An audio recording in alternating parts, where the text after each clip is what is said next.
Welcome aboard, it's Captain G. Conflict of Arms, Vietnam, 1965. Operation Rolling Thunder. End of turn, July 1966.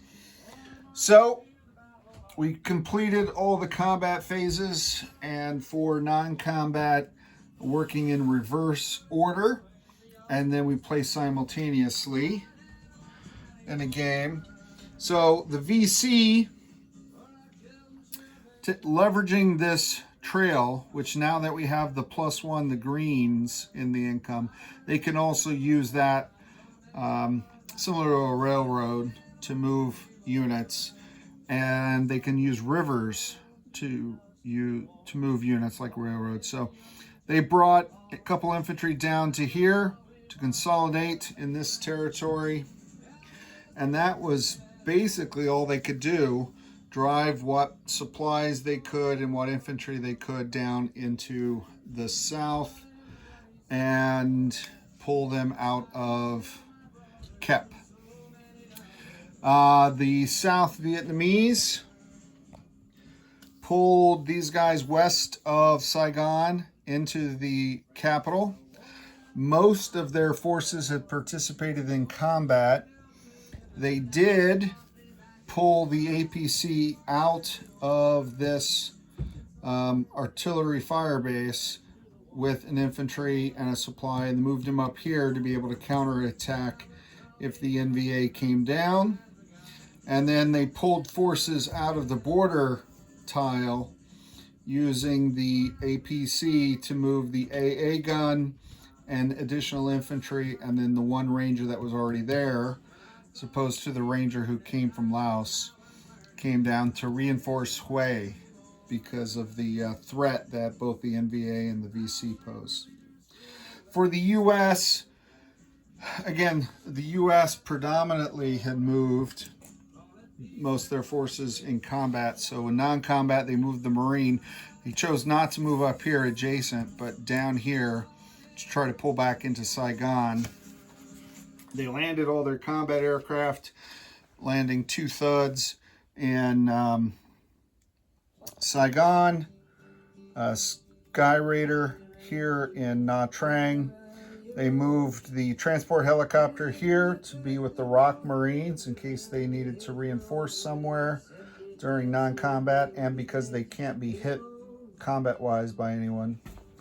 They landed another thud up here in Hue and chose not to pull out of the border. They could have reinforced Hue, but they can't let the NVA overrun this tile either, so they decided to stay up there. The other thing that South Vietnam did up here in Laos is they continued to move these guys toward this factory city in Vientiane, moved forces forward into the firebase, and reinforced this tile. This tile and the firebase are the last 2 Ho Chi Minh Trail tiles in Laotian control. And then final is the NVA. Again, bringing their forces down toward the trail. These guys have participated in combat. They moved some forces down, heading towards the frontier and into Laos to fortify this force moving toward Hue, and then they landed their other MiG. So that is it. So what we're going to do now is, that's it for non-combat. We're going to talk about where each faction is landing their purchases on the map. All right, so we'll start. It's in an in-person game, so it'll be simultaneous. So we'll start with the U.S. and their deployment zones. We're obviously going to put the Anzac Artillery in its deployment zone, and the ROC Marine in deployment zone 2, which is where they go.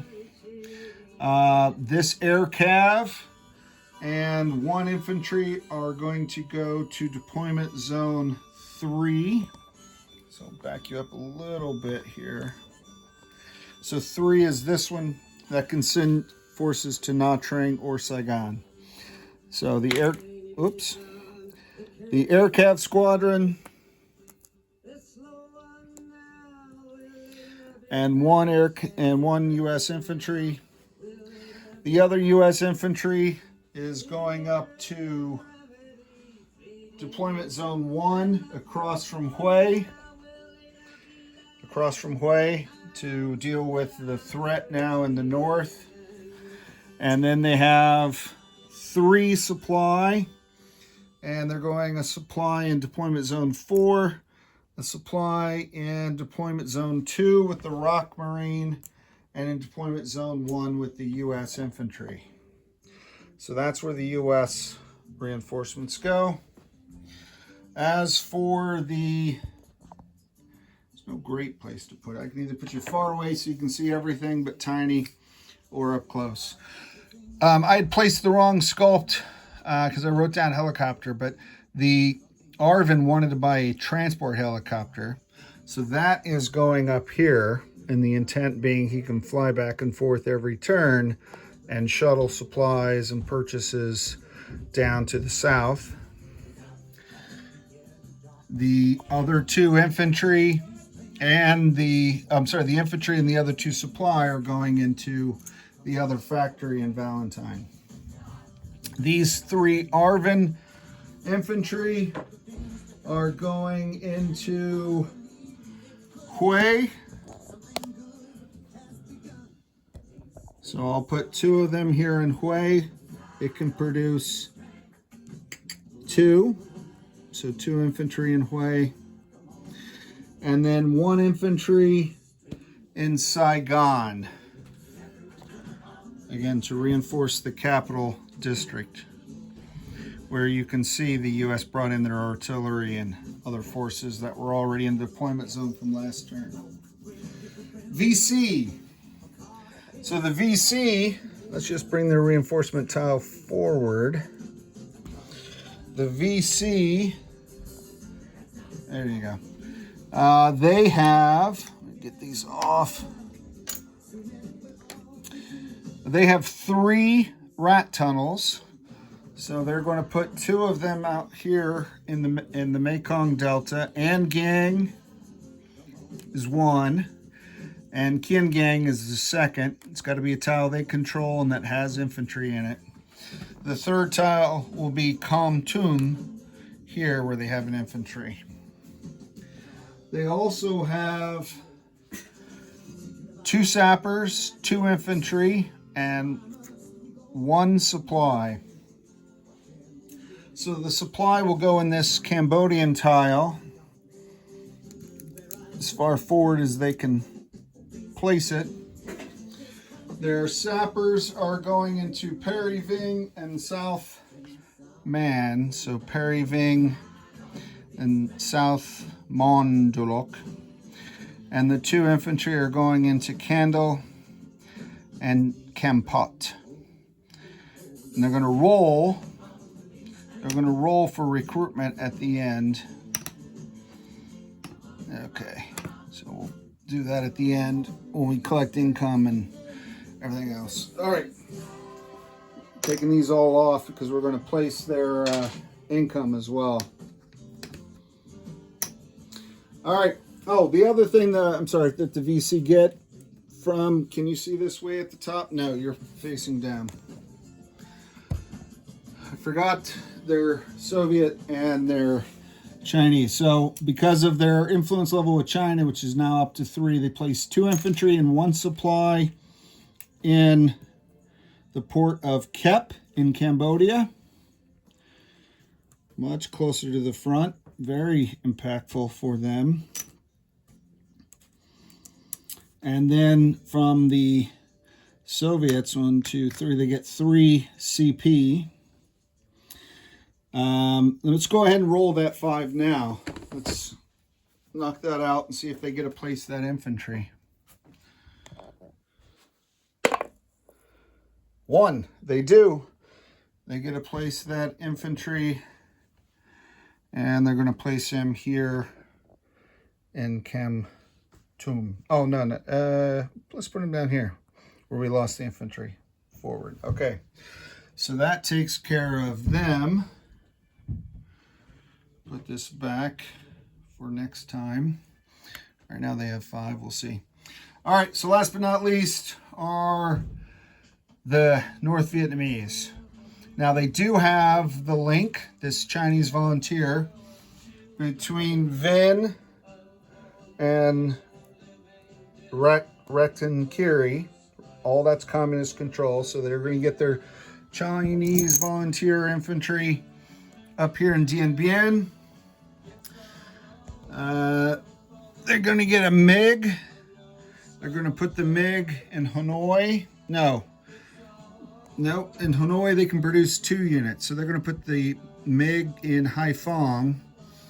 The 2 AA guns that they produced have to go here because they benefited from the Chinese engineers. And the SAM is going, oh, Haiphong, what's this? Vinh. I spilled those. I'll clean that up after. So that means this gets sold back. So let me remove these guys. He gets sold back. So that is NVA income for next turn. Plus these Soviet military aid. So this supply and this start up in Dien Bien, all the way up here in the north, where they get 2 supplies and a support unit, and they chose a SAM as their support unit. And then finally, one port is totally, Haiphong is totally defunct, right? So only the Vinh support, so one of the 2 there can come in, and that is in Vinh. So an infantry and 1 supply coming in down here in Vinh. All right, they have a lot of repairs. They either are going to have to start paying for or get more Chinese engineers.